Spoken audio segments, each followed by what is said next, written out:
Hello students, good morning to all of you. Polity की class में आप सभी का हार्दिक स्वागत और अभिनंदन करता हूं।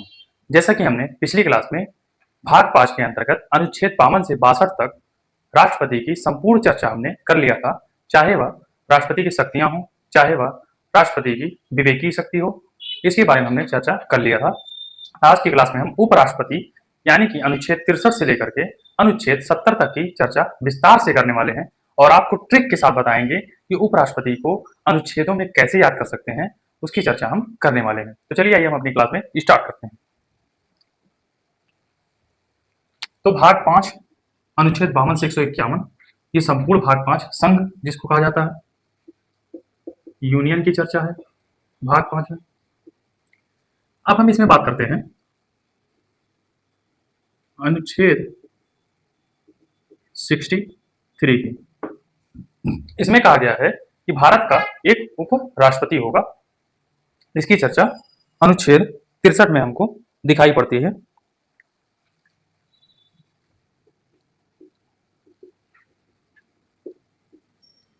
उपराष्ट्रपति का पद ये कहा गया है अनुच्छेद 63 में, और अनुच्छेद 64 में कहा गया है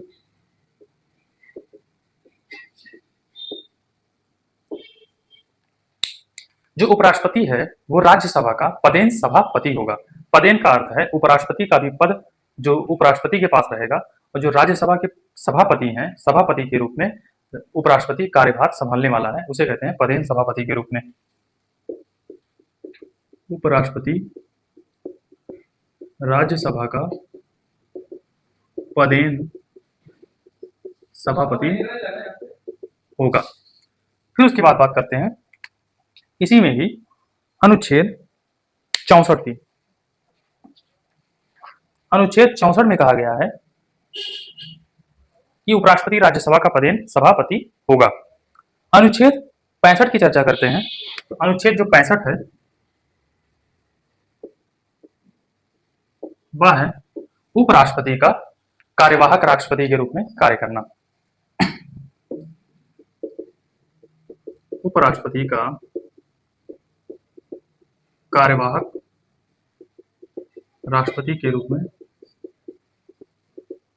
कार्य करना। अब ये टर्मिनोलॉजी आती है कि कार्यवाहक राष्ट्रपति क्या होता है। यदि आकस्मिक रूप से या किसी कारणवश से राष्ट्रपति की मृत्यु हो जाती है तो उपराष्ट्रपति राष्ट्रपति के रूप में जब कार्य करने लगता है उसे कहते हैं कार्यवाहक राष्ट्रपति। या तो राष्ट्रपति की मृत्यु हो जाए या तो राष्ट्रपति अपने पद से इस्तीफा या त्यागपत्र दे दे, इस स्थिति में कार्यवाहक राष्ट्रपति का कार्य उपराष्ट्रपति करेगा। और यदि उपराष्ट्रपति का पद जब खाली हो जाएगा, राष्ट्रपति के रूप में कार्य करने लगेगा, तो उपराष्ट्रपति जो है, अगर पद खाली हो जाता है उपराष्ट्रपति का पूरे रूप से, तो उस पर चीफ जस्टिस ऑफ इंडिया के मुख्य न्यायाधीश या वरिष्ठ न्यायाधीश उस पद पर कार्य करने लगते हैं। ये कार्यवाहक राष्ट्रपति की चर्चा होगी। अनुच्छेद 66 की बात करते हैं। उपराष्ट्रपति का निर्वाचन। उपराष्ट्रपति का निर्वाचन। आप लोग देख रहे होंगे कि हमने ट्रिक की शुरुआत में बात की थी, लेकिन हम ट्रिक नहीं बता रहे हैं। ये ट्रिक की बातें हम बाद में बताएंगे, क्योंकि ये अनुच्छेदों की विस्तार से हमको चर्चा करनी है कि अनुच्छेद में जो जो बातें कही गई हैं उसका हम विस्तार से कैसे चर्चा करते हैं। जैसे हमने राज्यसभा पदेन सभापति की बात की, उसकी विस्तार से चर्चा किया, कार्यवाहक राष्ट्रपति की चर्चा किया क्या होता है, उपराष्ट्रपति का निर्वाचन के बारे में हम चर्चा करेंगे। लास्ट में अंतिम में हम आपको बताएंगे कि इस अनुच्छेद को याद करने का कौन सा ट्रिक है जो आपको आसानी से याद हो जाएगा और आप लोग हमेशा कभी भूलने वाले नहीं हैं। उपराष्ट्रपति का निर्वाचन। तो भैया उपराष्ट्रपति का निर्वाचन क्या होता है? उपराष्ट्रपति का चुनाव किस प्रकार से किया जाता है? तो उपराष्ट्रपति का चुनाव भी एकल संक्रमणीय मत पद्धति अनुपातिक पद्धति के आधार पर किया जाता है। ये उपराष्ट्रपति के चुनाव के अंतर्गत हम इसको ध्यान रखते हैं। और जो उपराष्ट्रपति का चुनाव है उसमें संसद के दोनों सदनों के सभी सदस्य पार्टिसिपेट करते हैं। और यदि आप लोगों को याद होगा कि जो राष्ट्रपति का निर्वाचन हुआ था उसमें संसद के दोनों सदनों के निर्वाचित सदस्य शामिल होते हैं, जबकि इसमें संसद के दोनों सदनों के सभी सदस्य यानी कि जो निर्वाचित सदस्य हैं और जो मनोनीत सदस्य हैं वो दोनों उपराष्ट्रपति के चुनाव में भाग लेते हैं और उसमें जो राज्यों के विधानसभा भाग लेते थे राष्ट्रपति में, इसमें राज्यों की विधानसभा इसमें भाग नहीं लेगी, इनके चुनाव में पार्टिसिपेट करेंगे।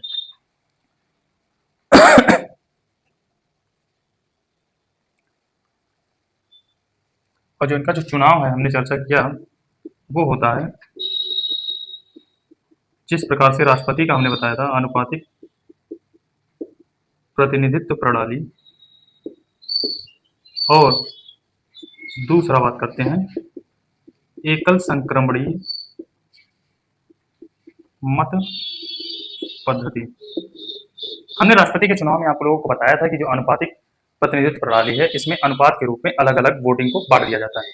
दूसरा बात करते हैं एकल संक्रमणीय मत पद्धति, यानी कि जो एकल संक्रमणीय मत पद्धति है, यानी कि पहले हम प्रेफरेंस करेंगे ए को, बी को, सी को, डी को, चारों में से चाहे जिसको हम एक को प्रेफरेंस करेंगे, एक नंबर, दूसरा नंबर, तीसरा नंबर, चौथा नंबर, इस प्रकार से हमारा निर्वाचन होता है। ये उपराष्ट्रपति के निर्वाचन से संबंधित चर्चाएं हमने कर ली हैं।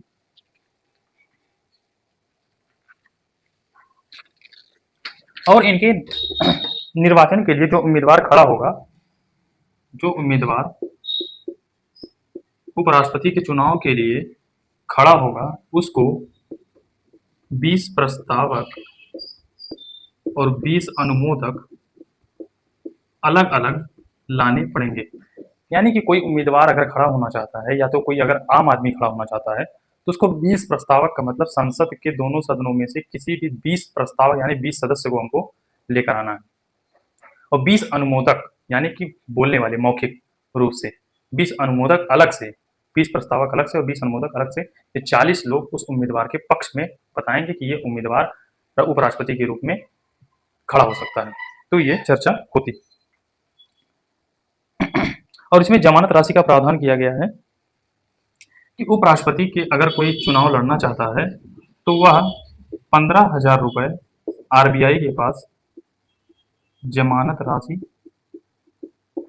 जमा करेगा आरबीआई के पास। और इसमें एससी एसटी को कुछ आरक्षण का प्रावधान किया गया है कि इसमें लगभग 7,500 रुपया आरबीआई को जमानत राशि के रूप में जमा करेंगे। ये हमारी संपूर्ण चर्चा उपराष्ट्रपति के निर्वाचन से संबंधित हो गई।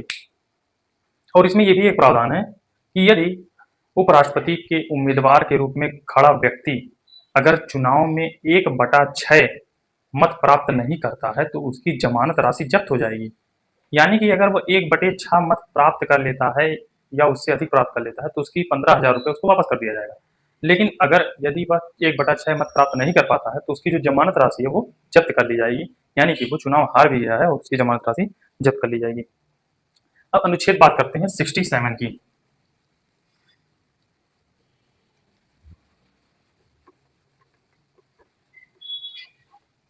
सिक्सटी 67 कहता है उपराष्ट्रपति का कार्यकाल।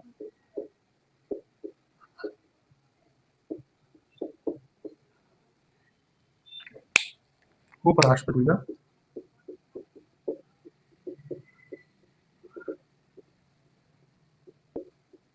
सामान्यतः उपराष्ट्रपति का कार्यकाल 5 वर्ष के लिए होता है। उपराष्ट्रपति यदि अपना त्यागपत्र देना चाहे वो राष्ट्रपति को देता है और राष्ट्रपति अपना त्यागपत्र उपराष्ट्रपति को देता है। ये प्रावधान किया गया है। और उपराष्ट्रपति का जो सामान्य कार्यकाल होता है वो 5 वर्ष का होता है। ये अनुच्छेद नंबर 67 में दिया हुआ है।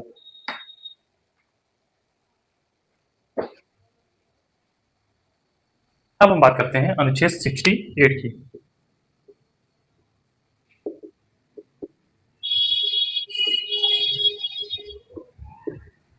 अनुच्छेद 68 की बात करते हैं तो हम देखते हैं अनुच्छेद 68 में क्या प्रावधान किया गया है। राष्ट्रपति के चुनाव से संबंधित जो भी शर्तें होंगी या योग्यताएं होंगी वो शामिल है अनुच्छेद 68 में।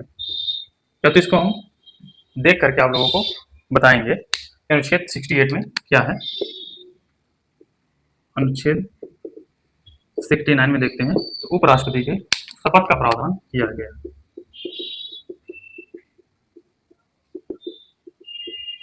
हम जानते हैं कि संविधान की तीसरी अनुसूची में राष्ट्रपति, उपराष्ट्रपति और राज्यपाल के शपथ का प्रावधान नहीं किया गया है, ये आप लोग ध्यान रखिएगा। उनका प्रावधान संविधान के अनुच्छेदों में किया गया है। अनुच्छेद 69 में कहा गया है उपराष्ट्रपति का शपथ, और उपराष्ट्रपति को जो शपथ दिलाएगा वह भारत का राष्ट्रपति इनको शपथ दिलाएगा। किसके, कौन कौन सी शपथ दिलाएगा इनको? एक संविधान के रूप में इनको शपथ दिलाएगा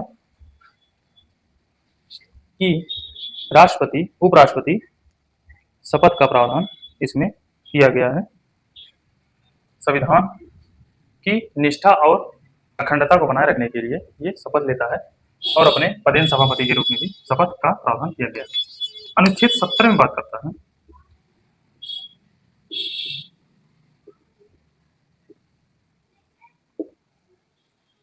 अनुच्छेद 70 की बात करते हैं तो अनुच्छेद 70 यह कहता है कि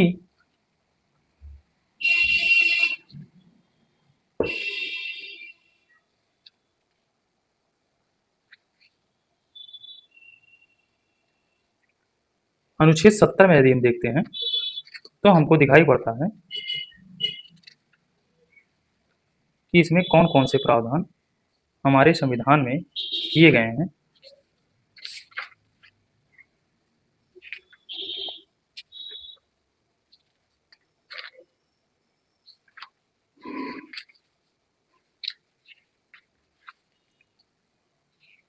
हाँ, तो हम अनुच्छेद 70 की बात कर रहे हैं। अनुच्छेद 70 में हम इसको ध्यान रखेंगे, इसकी चर्चा हम कल करेंगे, अनुच्छेद 70 और 68 की। अब हम देखते हैं अनुच्छेद 71 की, 71, जो कि इम्पोर्टेंट है। इसमें कहा गया है कि राष्ट्रपति या उपराष्ट्रपति से अगर कोई उपराष्ट्रपति या राष्ट्रपति के निर्वाचन में अगर कोई विवाद होता है तो उसका जो समाधान होगा वो सर्वोच्च न्यायालय करेगा, ना तो वह हाई कोर्ट करेगा, ना तो सेशन कोर्ट करेगा। उसका जो समाधान होगा वो हाई कोर्ट करेगा। यानी कि राष्ट्रपति या उपराष्ट्रपति के निर्वाचन में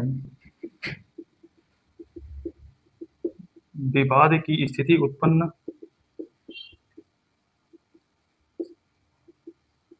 होने की स्थिति में समाधान सुप्रीम कोर्ट करेगा।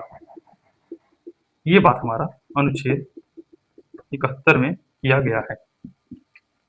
अब हम बात करते हैं अनुच्छेद 72 की।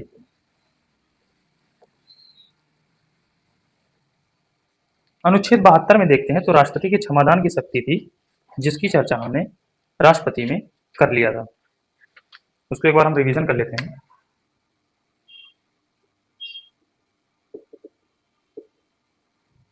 राष्ट्रपति के क्षमादान की शक्ति,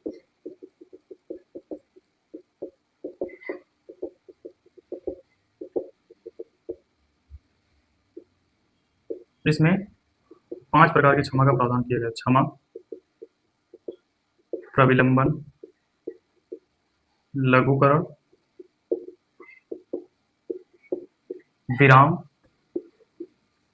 प्रविलंबन, क्षमा, लघुकरण, विराम, और एक और था, वो आप कमेंट बॉक्स में कमेंट करके बता सकते हैं।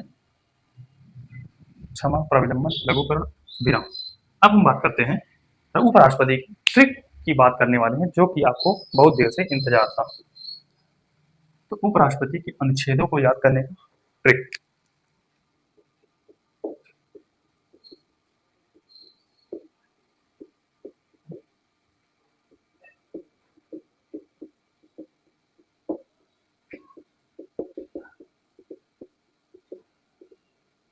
और जो ट्रिक होने वाला है वो है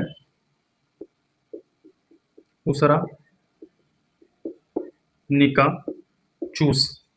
आप लोगों को याद करना पड़ेगा। ट्रिक है उसरा, निका, चूस। उसरा, निका, चूस। इसमें अनुच्छेद आप लोग उठाएंगे 63 से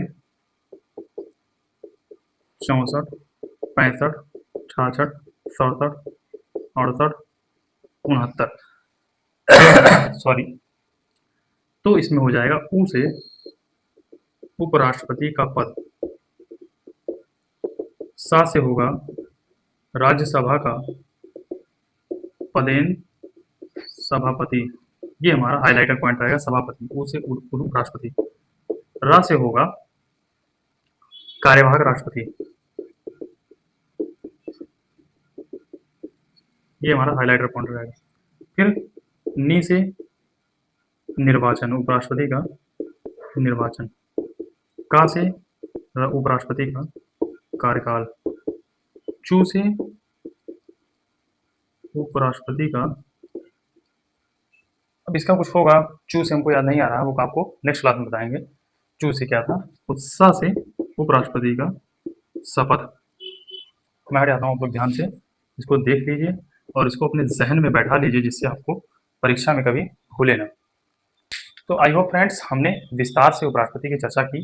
अब नेक्स्ट क्लास में नेक्स्ट टॉपिक के साथ केंद्रीय मंत्रिपरिषद के बारे में चर्चा करने वाले हैं। तब तक के लिए जय हिंद, जय भारत।